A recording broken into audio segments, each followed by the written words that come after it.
We'll be talking about the aftermath of the sexual revolution today. Friends, it's going to be eye-opening.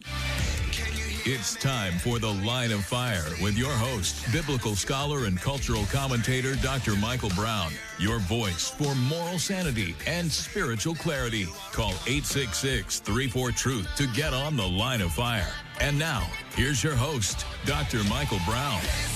Thank you so much for joining us today on The Line of Fire. Michael Brown, as always, delighted to be with you. If you're listening on radio, you can hear the smile in my voice. If you're watching, blessings to you. Hey, everyone watching on YouTube, Facebook, make sure to give a thumbs up or like, and then even just share the broadcast and let us know where you're watching from. And those listening around the country, so great to be with you. Okay, I'm going to give out the phone number, but I don't know that I'm going to get to calls, so just a heads up. 866-34-TRUTH, 866-348-7884. At the bottom of the hour, we're going to have a fascinating guest on talking about the aftermath of the sexual revolution. This is something I've studied personally, and I've observed, I've watched in the culture for many years, but I am absolutely sure I'm going to learn some new stuff today, and you are as well. I think it's going to be really eye-opening at the bottom of the hour. But I'm going to lead into it with some things I want to talk about first as we focus on moral and cultural issues. Remember, if you're not getting my emails, you're missing out on a ton of free resources every single week.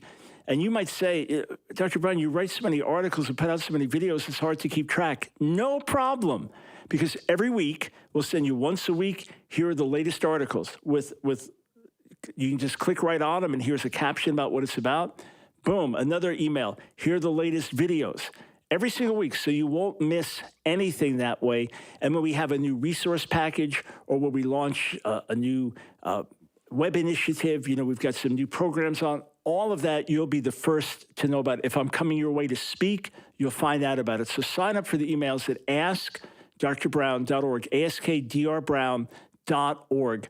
Sign up, you'll be blessed, and we'll get you on our welcome tour, tell you more about my own story from LSD to PhD, tell you more about the 3 R's of our ministry and how we can serve you. So make sure you connect with us, sign for the emails. It would be a delight to be in more contact with you.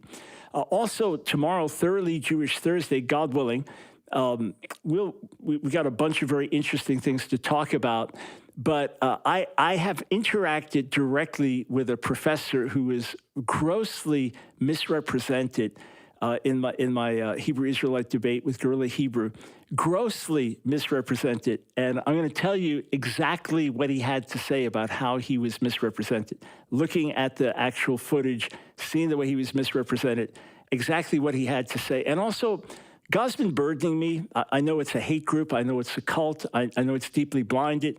I know they turn things completely upside down in terms of meaning. And so I knew that going in. I fully knew that.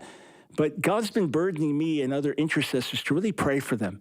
So we're going to pray because that's the great weapon we have. We can go to our Heavenly Father and pray for those that hate us and pray for those that lie about us. We can pray for them. So we're going to do that together, God willing, on the broadcast tomorrow. All right. I've often quoted psychologist David Myers, who said that if you fell asleep in the year 1960 and woke up in the year 2000, and he wrote this around 2000, that you'd wake up to the divorce rate doubled. Now, that was 2000. What is it today? You'd wake up to teen suicide tripled. What's it up to today? You'd wake up to reported violent crime up 4 times, prison population up 5 times, children born out of wedlock up 6 times. Now, if you've ever studied this, if you've ever looked at the data, kids born out of wedlock have a much higher percentage of problems later in life, kids that are raised without a father figure. It's rarer to be raised without the mother because the mother isn't only going to be there. The father is more likely to be absentee in a broken home. Kids raised in fatherless homes, the disproportionate stats in terms of problems that can arise from incarceration to dropping out of school to violent crimes to you name it. That's for men. Women raised in fatherless homes can have all kinds of other problems. Thank God for those of you raised in fatherless homes that made it, and thank God for the courageous single parents that poured into you. But statistically, we know that you break down the family in this way, and it's massive trouble. David Myers said that from 1960 to 2000, couples living together outside of wedlock would go up 7 times. And then rates of depression soaring off the charts, massively higher than World War II times, and then massively higher today than in 2000. Much of this shift took place as a direct result of the counterculture revolution of the 60s. Some of you listening were part of it. I was part of it. I got caught up in that. I saw my first rock concert. I was 13 years old, saw Jimi Hendrix in concert. By the time I was 14, I was smoking pot. By the time I was 15, I was shooting heroin. Now, most didn't go that far in terms of the drug use, but we got caught up. Rebellion was the in thing. Breaking with the generations was the in thing. Instead of respect for the older generation, there was mockery of the older generation. You're out of touch. The older generation is saying, America, love it or leave it. The younger generation is saying, hey, make love, not war. And everything changed. The older generation, very patriotic. The younger generation kind of trashing the nation and the leadership, et cetera. And in the midst of this time of upheaval, that's often categorized as a time of sex, drugs, and rock and roll, add in Eastern religion as well, especially when the Beatles went to India and that became the big fad. But sex, drugs, rock and roll, Eastern religion, that just swept through a generation. And you might say, yeah, but people calm down after a while. And, they stop partying after a while, and they don't get high as much after a while, and they settle down, get married after a while. Many did. But many of the radicals, many of the leaders just became part of the society. They never got rid of their radical ideology, but they became business leaders. They never got rid of their radical ideology, but they became political leaders. They became educators. I'll mention one name in particular, Bill Ayers. So Bill Ayers was a member of the Weathermen. Weathermen, they were one of the most radical groups in the 60s and then a little bit thereafter. They were especially protesting the Vietnam War, and they were violent. Now, they didn't try to kill people, but they would blow up buildings, an empty building, but they'd blow it up. So, I mean, they were violent. They were a terrorist group in that regard. And Ayers, after his career in the Weathermen, became a respected academic, a university professor, and a mentor to President Barack Obama, an influential person in his life. So this is what happened. The radical ideologies just became part of the mainstream of society. The rebellion of one generation became the establishment of the next generation. And I was speaking last week at a Messianic Jewish Passover Seder at the Museum of the Bible in Washington, D.C., and a pastor came up to me, African-American pastor with a great heart for Israel, and he said to me, I was with you when you preached at Victor Torres' church 20 years ago. Victor Torres, a dear Hispanic brother, a leader in Teen Challenge for years, a great testimony. I was preaching at his church. Now, it was probably a little less than 20 years ago, based on what he said. But this pastor said to me, you were warning us back then about what was going to happen with the gay agenda. You were telling us where things were going, and everybody thought you were crazy. But everything that you said, it's come to pass. And I said to him, the good news is the same God who showed me where things would go is the same God who showed me that there'd also be a pushback. So the bad news is that the sexual revolution, the eroding of marriage and family, the breakdown of the home, and then with that, the opening the door to other things, for example, gay, bisexual, transgender, queer activism. And I say that making clear that my issue is the activism, not the people. These are people for whom Jesus died. These are people loved by God, like you and I are loved by God before we were saved. These are people that have been created in the image of God and yet are fallen like the rest of us. So if I found out there was a gay activist in my neighborhood, first thing I do is ask if we could have a meal together.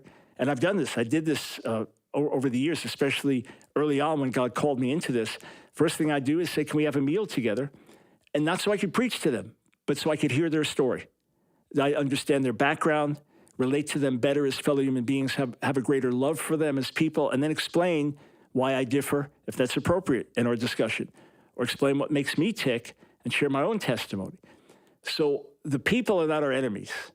Satan is our enemy, and Satan wants to destroy gays and straights. Satan wants to destroy whites and blacks. Satan wants to destroy Gentiles and Jews. Satan wants to destroy all of us, right? That's the reality. He has us marked, all right? He's our common enemy. We don't wrestle with flesh and blood, Ephesians 6, but with principalities, powers. It's a demonic battle that we're in. Nonetheless, at the same time, we recognize there is a dangerous agenda. Oh, yes, I have been marked. I have been singled out for saying that the effort to redefine marriage was satanic. Yes, I believe that. You say, well, you just offended everybody. Well, you heard my heart. I love people. I care about people, but I'm going to speak the truth, even if it's divisive, so be it. Even if it's offensive, so be it. We speak the truth with love, but if we don't speak the truth, we're not loving people. It's that simple. And if we really love people, we will speak the truth. So I've watched this transformation come to our society. I've watched the negative. I've watched it unfold.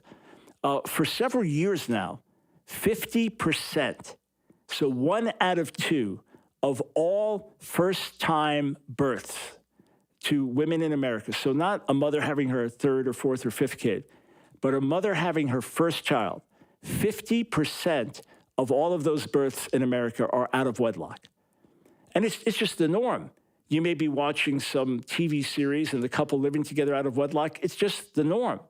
And then having a kid together out of wedlock, it's just the norm. And for the record, couples that do not marry but live together out of wedlock and then marry actually have a higher divorce rate than those who don't. The whole thing, well, look, I'm going to take the car out in the trial run first, then if I like it, I'll buy the car. So the same thing, we'll live together, get to know each other. Generally speaking, it works worse, not better. Of course, there are exceptions to that, but generally speaking, it works worse, not better, in terms of long-term outcomes. So we have a situation now in America where the administration is passionately fighting for the right of a biological boy to share a locker room with a biological girl if he identifies as female. They are passionately fighting for, quote, the right of a 13-year-old girl to get a full mastectomy if she feels that she's really a boy trapped in a girl's body. They are passionately fighting for quite the right to parents to put their 10-year-old child on hormone blockers to stop the onset of puberty, and likely chemically castrating them for life. The administration aggressively pushing for these things have turned upside down. However, the reason I bring all this up is to say that the pushback continues. I'm going to give you some examples of pushback taking place as I speak in America today. We will be right back. First, a word from our sponsor, Trivita.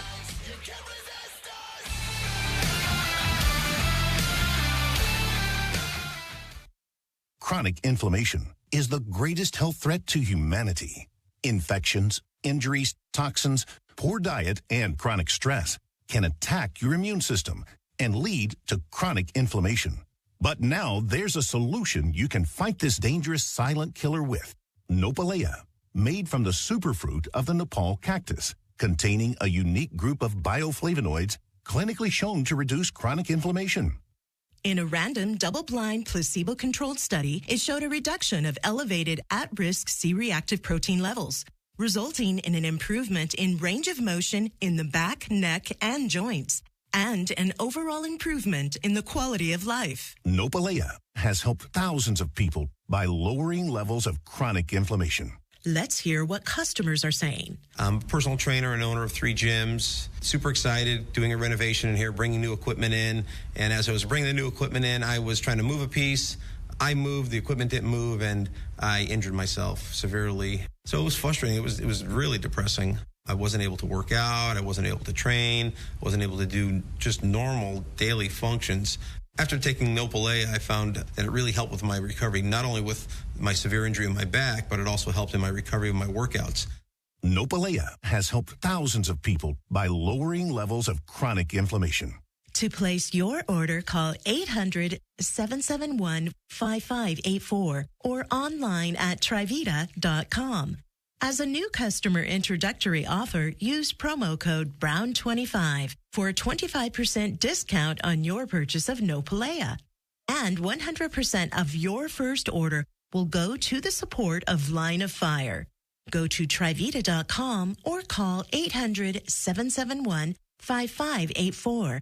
Again, 800-771-5584. It's The Line of Fire with your host, Dr. Michael Brown. Get on The Line of Fire by calling 866-34-TRUTH. Here again is Dr. Michael Brown. Thank you so much for joining us on the Line of Fire broadcast. Michael Brown, blessed to be with you. Yeah, I'm not going to give out the phone number again because I want to share a few things, and I've got a guest coming on at the bottom of the hour, and I want to give ample time to our guest, Mary Eberstadt, when she does come on. I may have mispronounced the name. That's the one thing I'm not sure about is the pronunciation of the name. In any case, I want to talk to you a little bit about the pushback that continues. Let's think of this for a minute. Why did so many Americans become positive on the idea of, quote, gay marriage, same-sex marriage? Why did they become positive? I mean, it was so foreign. You just go back a generation, and even the idea of it was absolutely impossible to fathom because we knew marriage was the union of a man and a woman. Just like 2 + 2 is 4 is math, not spelling, and CAT spells cat is spelling, not math. The same way we understood that the two essential ingredients for marriage are a man and a woman. That was a given. In fact, I can point you to major gay activist literature from the late 1980s where they wouldn't even countenance the idea of changing the definition of marriage. That was never going to happen. That was a given that was never going to happen. How is it that so many Americans became open to it? Well, the constant bombardment of media presenting things a certain way does have its effect, as some of these very same gay activists called for, propaganda through the media, their word, propaganda. That was one thing. A second thing was that you may have a gay friend or relative, seems like a nice person. Maybe they're open now, they're coming out more, or friend of a friend. Why shouldn't they be able to marry if it's, hey, love is love, right? The ongoing breaking down of marriage is a third thing. I've often said that no-fault heterosexual divorce in the church did more to destroy marriage than all gay activists combined. So the eroding of marriage already losing its meaning, its importance, and even its longevity being so terribly threatened. Nancy said that growing up, my wife Nancy, she was embarrassed for anyone to find out she came from a divorced home. That's how rare it was as she was growing up. We're the same age. And then a fourth factor was we didn't want to be bigoted. We didn't want to seem mean-spirited. We knew our terrible history with slavery and with bigotry and with racism. And we didn't want to do that again. And if you're born this way, just like the new civil rights movement. So these are some of the factors that came in to changing national opinion about same-sex, quote, marriage. But many of the people who were open to that, they didn't sign up for radical trans activism, nor did they sign up for the gaying of society in a much wider way, nor did they sign up for Christians being silenced in the workplace for daring to speak out against the gay activist agenda, etc. So because of that, there is a pushback that is taking place. Now, the church must lead the way. Remember, we are the salt of the earth. We are the light of the world. We must lead the way, not politics, not culture. We must lead the way, and then culture and politics will follow that. So we are involved in all these ways, but gospel first, then working its way out into these other areas of society. That's the way we bring about lasting change. And then, of course, the weapon of prayer being the greatest weapon that we have.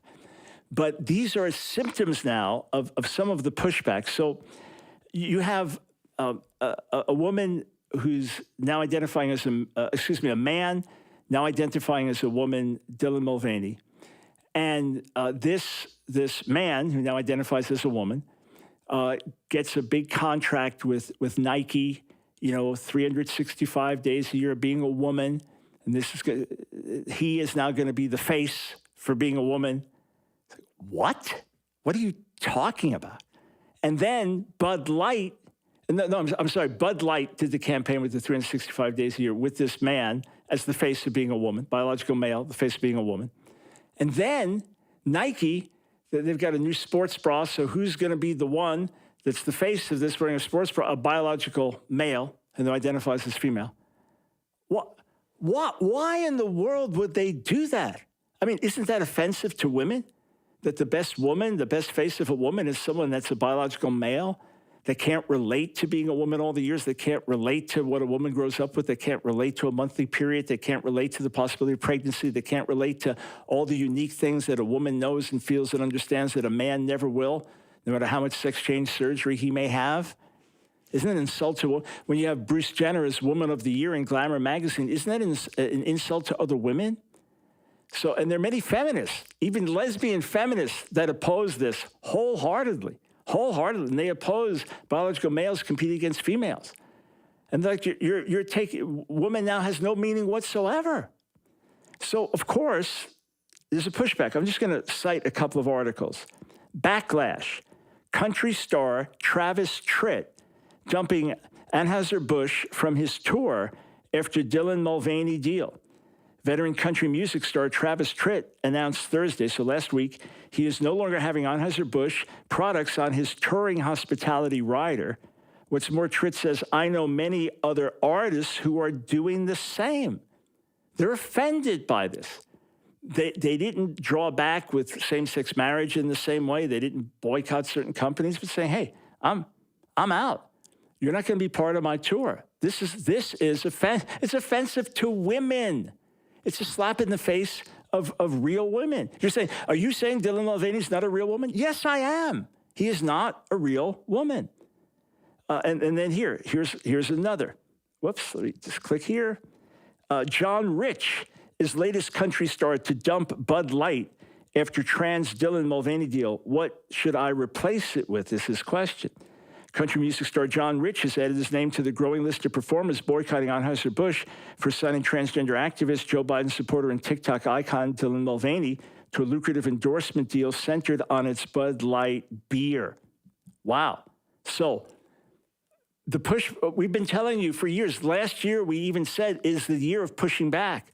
Little did I know at the beginning of the year that Roe v. Wade would be overturned during the year, but we knew it's the year of pushing back. It is I had a list of scores and scores of articles, and I would get on the air and talk about it, and then I just stopped keeping track. It was just too unwieldy to keep track of. Nike angers feminists after choosing controversial trans influencer Dylan Mulvaney as new face of its women's sports bra, days after Bud Light was slammed for putting her on can. So, again, you think, why in the world would you do it? Now, one theory is because the Human Rights Campaign, the world's largest gay activist organization, that they have their corporate equality index, and they're going to rate you as to how friendly you are to these various LGBT causes, used to be LGBT plus causes. And they don't want to take a negative hit here, so they're going to show how incredibly, quote, woke they are in that sense, in the bad sense of the word, how woke they are. And how on the cutting edge of a social change, you're on the wrong side. It is social insanity, let alone moral insanity, and it may well be commercial insanity as well. Here's another related story. Maureen Callahan. So Nike pays a trans woman who parodies my gender to wear their sports bras, but was once accused of cutting salaries of its pregnant ambassadors. Enough. Ladies, let the pushback begin.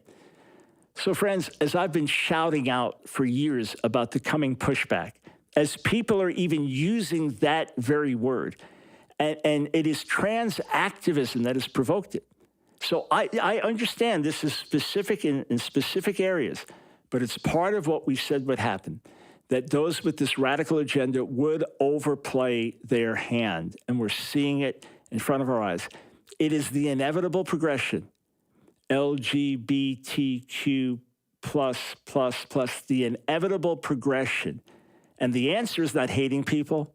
The answer is not getting mean-spirited. The answer is not demonizing them all as the most wicked people on the planet. The answer is standing firm for biblically based values that are for the good of the society, basing our marriages, our families on biblical principles, raising our kids in the fear of God and the love of God, and living godly, exemplary lives wherever we are. Exemplary lives in the workplace, wherever God places us, in the school, in the neighborhood, lifting up Jesus. As we do, change will come, and then let it trickle down politically, educationally, all these other ways. Okay, we'll be right back with my special guest, Mary Eberstadt. This is how we rise. Oh, it's all resistance.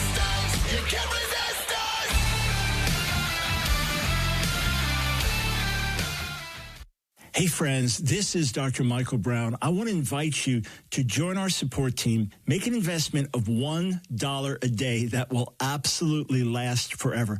You know, the Lord has given us a holy mandate to blanket America with the Line of Fire broadcast. And on a regular basis, we hear from folks writing in, Dr. Brown, I used to be a practicing homosexual. I listened to you. I heard grace and truth together. I was changed.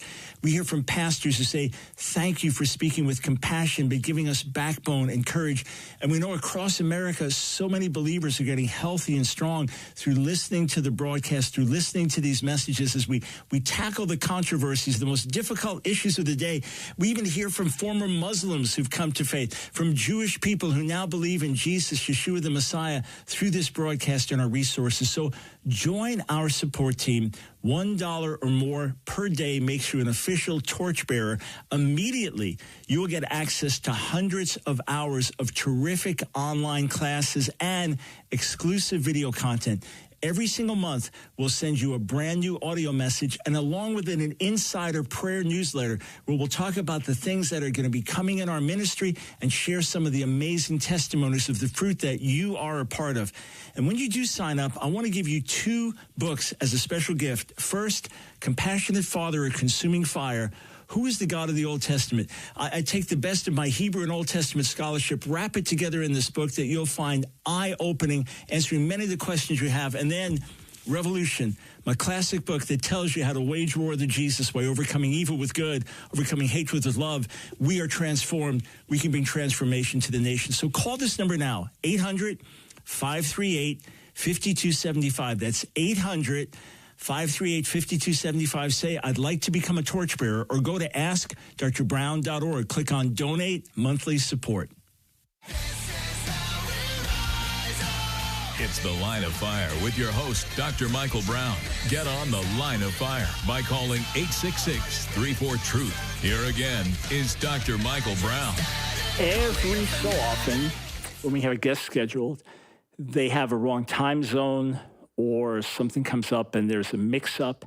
I've had it with interviews I've done. And we have not yet gotten hold of our guest, Mary Eberstadt. Her book, she wrote a famous book, Adam and Eve After the Pill, in 2012. And the new book is Adam and Eve After the Pill Revisited. So hopefully we are connecting now.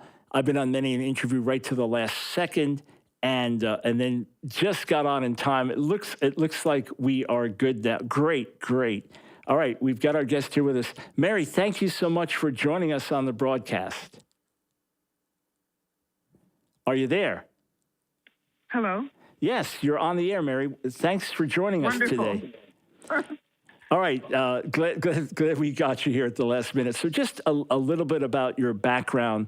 You hold a Panula Chair in Christian Culture at the Catholic Information Center in Washington, D.C. You're Senior Research Fellow at the Faith and Reason Institute. And where I knew your name, Mary, was for the Adam and Eve After the Pill book. So when we got sent a copy of the new book, Adam and Eve After the Pill Revisited, I thought, great, we've got to have you on. So thanks so much for taking time to join us today. Wonderful. Thanks for having me, Dr. Brown. All right, so first question. Adam and Eve After the Pill, paint a picture of what that book did and kind of the aftermath, not get into your new book, but the response to your book when you wrote it in 2012. Well, I'd like to say at the outset that I've done a lot of different kinds of writing, and that book was the beginning of a 15-year journey into the legacy of the sexual revolution, because from other research, I knew that there's a lot of social science data suggesting that something about the way we have been living since the 1960s has created a lot of damage among people. So the first Adam and Eve book, Adam and Eve After the Pill, was designed to look at that at the grassroots level, to look at the effects of, say, fatherlessness, divorce, abortion, etc., on men, women, and children. It was what I think of as a microscopic look at the revolution. And it was, although written from a very strong perspective and making a strong contrarian argument, the book was really using social science, especially in the footnotes, to document everything I was talking about. And so what came as a surprise was how powerfully that message seemed to resonate, very much against my expectations. I started getting communications and emails from people who had been deeply touched by the book, which was not written as a book of self-help or not as an emotional book at all. So that was the first big surprise that got me thinking that the thesis was hitting a nerve because there was something to it.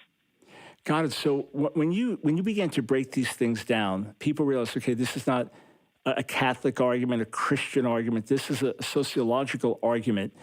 Just give us an overview. For example, once you break down marriage, family, people raised in fatherless homes, how does that work out? Grassroots level, what does that actually mean?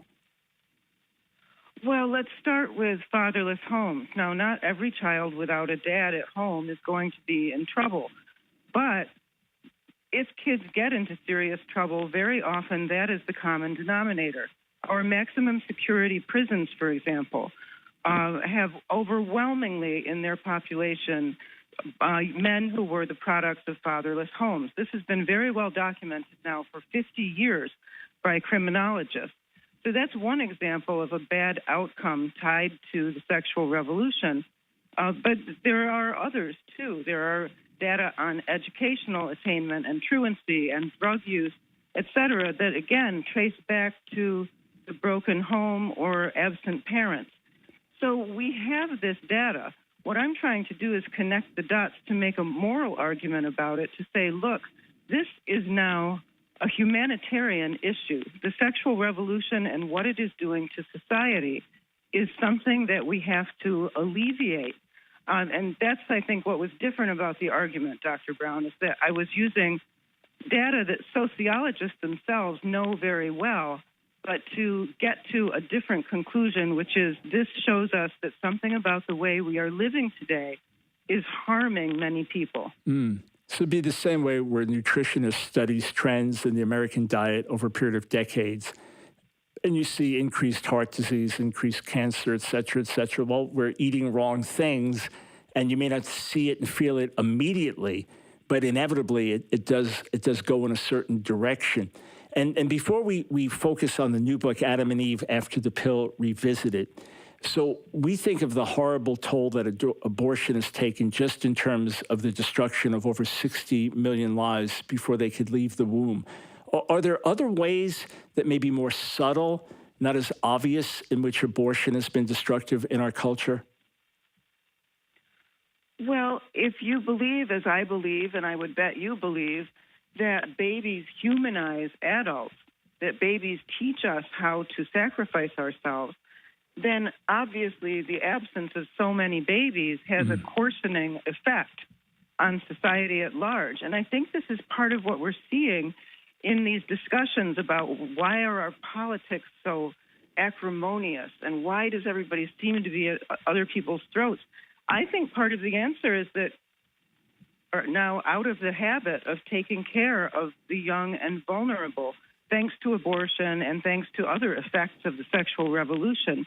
And once again, we see a kind of harm here that may be more insidious, but is still very much part of the picture and something that we should address. Yes, these things do have ripple effects in so many ways. You know, it reminds me of being in Alaska one time, and they took us out on this boat tour, and there were all these seals that were on this giant rock. They were just sunning themselves there. And the host on the boat was explaining that they allowed the hunting of these seals for a while, but then they found out that it messed up the whole ecology system because the seals lived on this and then this on that, and just doing this one thing messed up everything else. And it's got to be the same with these gross departures from God's plan and God's best and the way he just set things up, that we're going to have these horrific consequences. So birth control pill, 1960, not a lot of fanfare, but obviously a key thing, and ties into the title of your book. So you were very much aware on the cutting edge of these sociological studies in 2012.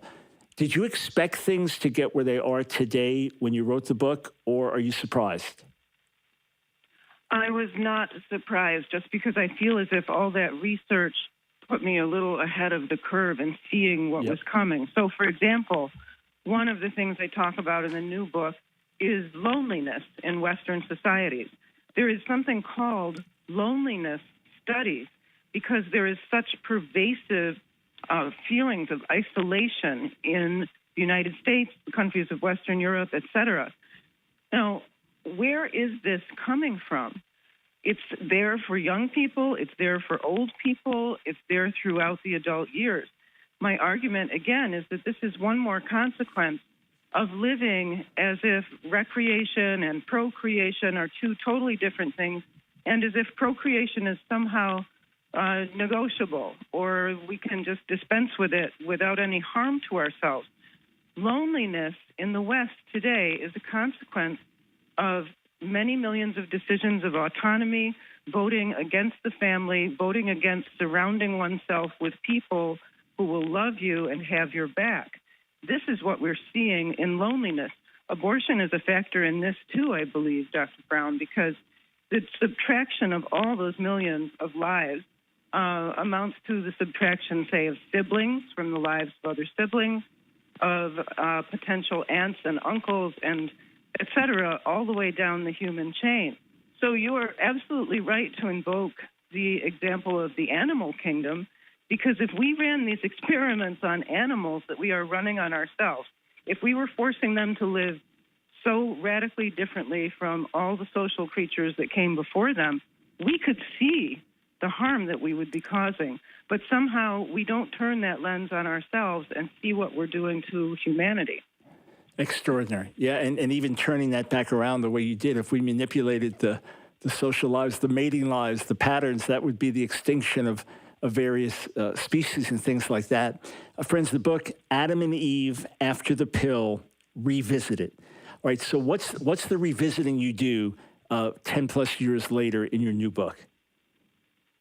So 10 plus years later, I am looking at what I call the macroscopic effect of the birth control pill and the rest. In other words, instead of looking at individuals, I'm looking at three large areas. I'm asking, what did the sexual revolution do to our politics? What is it doing to society? And what is it doing within Christianity? That's the last third of the book. All right, so let's obviously we have limited time, folks. You need to read the whole book, Adam and Eve After the Pill, Revisited. But let's just give a summary of each of those areas, then we'll dive into at least one of them a little more deeply. But just go ahead, give it an overview, the macroscopic overview of each of these.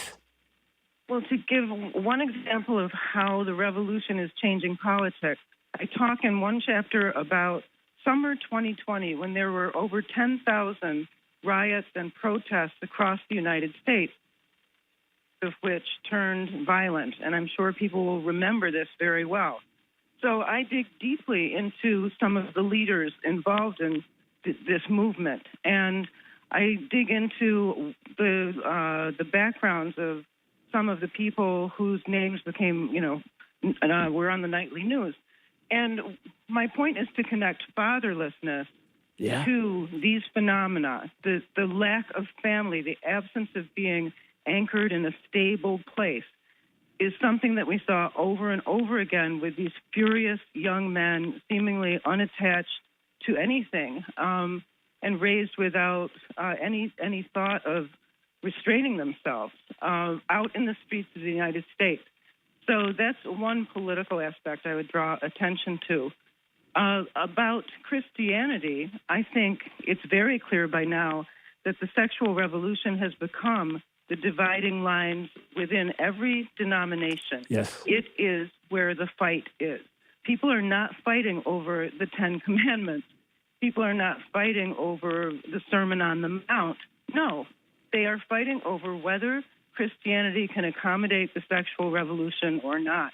And so I would encourage especially the Christians among us to think about that section of the book in particular. Hey, Mary, if you could stay right here, just a couple more quick questions on the other side of the break. Friends, the new book, Adam and Eve After the Pill, Revisited. By all means, check it out. We'll be right back.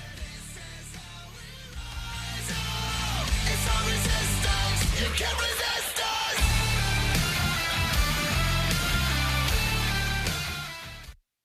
Nopalea has helped thousands of people by lowering levels of chronic inflammation. I really enjoy being physical. It's something I've just always loved, but I've definitely had times where it's really crippled me up. Being a horse trainer can be pretty physically demanding with all the duties that I have, not just riding horses for a living, saddling horses, caring for the horses. I feel like Nopalea just took the edge off, and then it's continued to keep me from getting sore. Nopalea, it's been a huge blessing. Now there's a solution by lowering levels of chronic inflammation. Nopalea, made from the superfruit of the Nepal cactus, containing a unique group of bioflavonoids clinically shown to reduce chronic inflammation. In a random, double-blind, placebo-controlled study, it showed a reduction of elevated at-risk C-reactive protein levels, resulting in an improvement in range of motion in the back, neck, and joints, and an overall improvement in the quality of life. It's fun to be on the golf course again. I'm able to swing the club freely. Hopefully I'm hitting better golf shots. Nopalea has allowed me to get back on the golf course, enjoy the game that I love, and maybe even give me that little edge to beat my friends at the game. Nopalea has helped thousands of people by lowering levels of chronic inflammation. To place your order, call 800-771-5584 or online at trivita.com. As a new customer introductory offer, use promo code BROWN25 for a 25% discount on your purchase of Nopalea. And 100% of your first order will go to the support of Line of Fire. Go to trivita.com or call 800-771-5584. Again, 800-771-5584. It's The Line of Fire with your host, Dr. Michael Brown. Get on The Line of Fire by calling 866-34-TRUTH. Here again is Dr. Michael Brown. All right, I'm back with my guest, Mary Eberstadt. Just a few more minutes. The new book, Adam and Eve, After the Pill, Revisited. You know, I looked into the BLM statement when it was posted. It ended up getting pulled when a number of us drew attention to it. But the absent word was fathers. If there's any reference to father, it was in a negative context, you know, in the oppressive patriarchal society. And you just read through it, and it had all those ingredients that brought about that radicality, as opposed to a real righteous standing for righteousness in the nation. So this is a larger question, but I just want to make sure I ask this before you go. I'm an evangelical believer, Messianic Jewish to be technical, but evangelical believer, and have worked with evangelical leaders around the world, rallying them for many similar causes. But often it's been Catholic leaders that have been a step ahead, say on the pro-life movement, for example. Right now, your assessment within the Catholic Church, because we see it in Protestant denominations, like you say, it is the battle. And the Catholic Church, with its massive 1 billion plus people and the world influence that it carries, and the Pope carrying so much weight, how do you see things developing in the Catholic Church in terms of the aftermath of the sexual revolution? Well, it's no surprise that there are voices within the Catholic Church, too, that want to do the same thing that various Protestant denominations have done and draw a smiley face over the hard parts of the faith and tell people that really they can live however they want and we'll welcome them in. Everybody is welcome. The problem is that's not how Christianity, Catholic or Protestant, developed in the first place. It developed with a really strict rule book about how we are to live, just as Judaism before it had a rule book that was strict by the standards of the communities around it. And so what's disheartening is seeing that just as this evidence is piling up, the evidence I'm talking about, saying that if, the good book didn't exist, then our lives are going to be a mess, as the lives of many people are today. Just as we see all of that coming through the evidence, there are still voices maintaining that we can somehow accommodate this sexual revolution without compromising Christianity. And in the last third of the book, I argue that this is not possible. Whether you're Protestant or Catholic, there is a record there of the attempts to do exactly that, and they have failed. Excellent. So, friends, this is carefully documented. The work that Mary does is carefully documented. You can go to the sources, and the evidence is undeniable in terms of where things go. What are you hoping that readers of your book will take away once they finish it? Well, I hope that religious readers will be heartened. You know, we live in a time, Dr. Brown, when so many people who are believers feel beleaguered and feel Yes. like they're out of step with the time. But what I'm trying to do in this book is show them that there is a vindication that's already out there in the form of this evidence that is not theological, that's been assembled by perfectly secular social scientists and other experts. And that body of evidence points to the truth of Christian teaching. This is a way of connecting the dots that I think, if it's just properly understood, will give believers heart. Yes. And they deserve to have it because that vindication is there. Yes. And it's such important work because when you realize, hey, this is not just my personal belief, and this is not just some bigoted, religious, fundamentalist idea that I learned from my parents or grandparents. This is God's way. God's ways are best. And when we deviate from his plan, it's all this chaos. So giving people that information, it does strengthen the backbone. It does give them courage to stand. So once more, friends, the book, Adam and Eve, After the Pill Revisited. Thanks so much for the hard research, all the work you've done, and for the book. I appreciate it. Thank you for having me, Dr. Brown. My joy. My joy. Yeah, I hope you get it and read it and check out the content, dig into the sources, because as you do, you realize, wow, this is not just our views here. All right, I appreciate Mary being with us today. From the heart, friends, I am not discouraged by the crazy stuff happening around us, and I don't want you to be discouraged. You say, well, Mike, you're an optimist. You're just a perennial optimist. It's true that I am an optimist, and my gut level reaction to bad news is it'll all turn out all right. It'll all be good. Or what Satan means for evil, God will turn for good. And you know, the joke is with Nancy and I that she's my lead weight that keeps my helium balloon from flying away, and we laugh about that. You know, she is a master gardener, landscaper, I mean, stunningly so. And every year, though, she's surprised to see the plants come back. Every year. In other words, even though she knows that scientific law, that if the thing is properly cared for, it will come back, she's still stunned to see it. So we were laughing about the degree to which she is not by nature an optimist. Now, she's a woman of faith. She's a woman of strong faith, unshakable faith. But just in the natural, I'm Mr. Optimist. Like, we'll hear a report, and she's like, oh, that's bad news. I'm like, oh, no, it'll be all right. And we'll kind of smile, right? That's the way we see things. And it's a great balance and mix. But I'm not speaking to you now just as Mr. Optimist.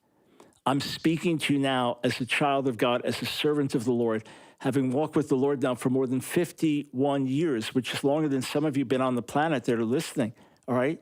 Longer than some of you, a couple of you added up, have been on the planet listening.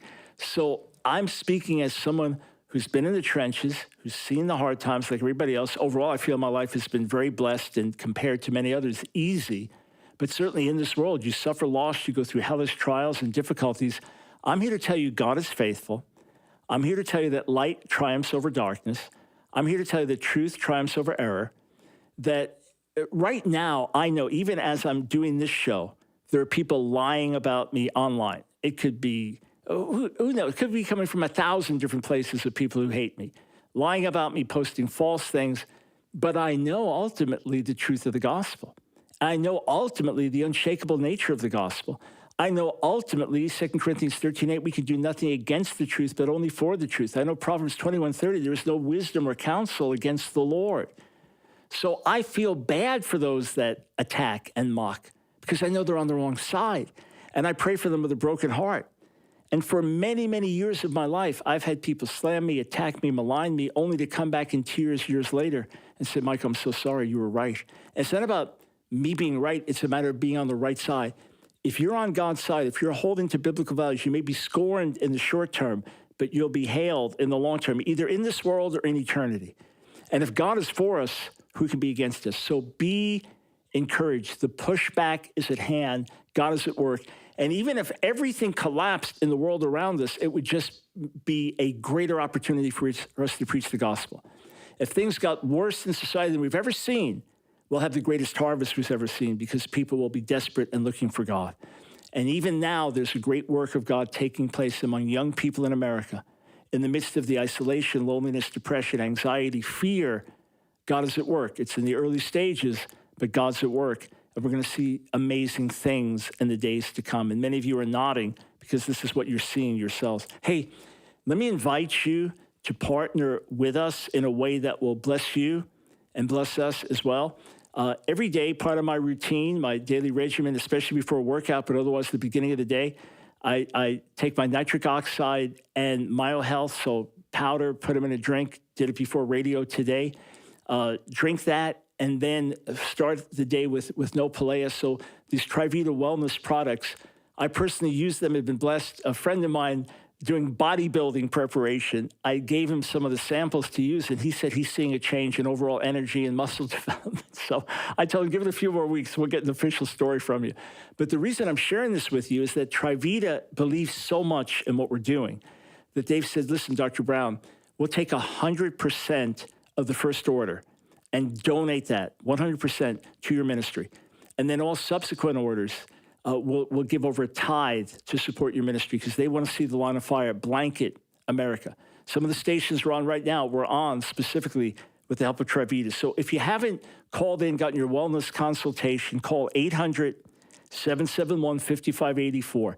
If I wasn't personally blessed by these wellness supplements as well, I wouldn't be talking about it. In fact, Trivita said, we're not going to work with you unless you personally benefit. And then if you do, you can share more freely. So health, vitality, it starts with diet. Everything starts there. These are supplements, not substitutes. But these can really enhance the quality of your life. Add it in. So call 800-771-5584. Tell them Dr. Brown sent you. Or go to the Trivita website, trivita.com, and make sure you use the code BROWN25. When you call in, you'll get your automatic discount. But use the code BROWN25. You get 25% off your order. And if you get like monthly shipping, just you get the discount stays with you. So enjoy the discount, enjoy the products. But just know, hey, you're helping us touch people around America and around the world. You're helping extend our voice. We are in the early stages of a major expansion plan, looking for another, just went on live March 20th to our great station in Phoenix. So shout out to all of our Phoenix listeners. I've got another major city that we're, God willing, about to launch on. So we do it with your prayer support. Those of you who are our torchbearers, our monthly supporters, you hold our hands up. Those of you who help us with one-time gifts, those of you who pray for us, thank you. Together, we are making a difference. And with Trivita's help as well, we've really put this into high gear in terms of expansion. So thanks for partnering with us. Thanks for joining together. I'm here to tell you the truth. Oh, I'll be ruthlessly honest with the truth, but the truth is that Jesus is Lord. He rose from the dead. That's all I need to know. That is all I need to know. You can't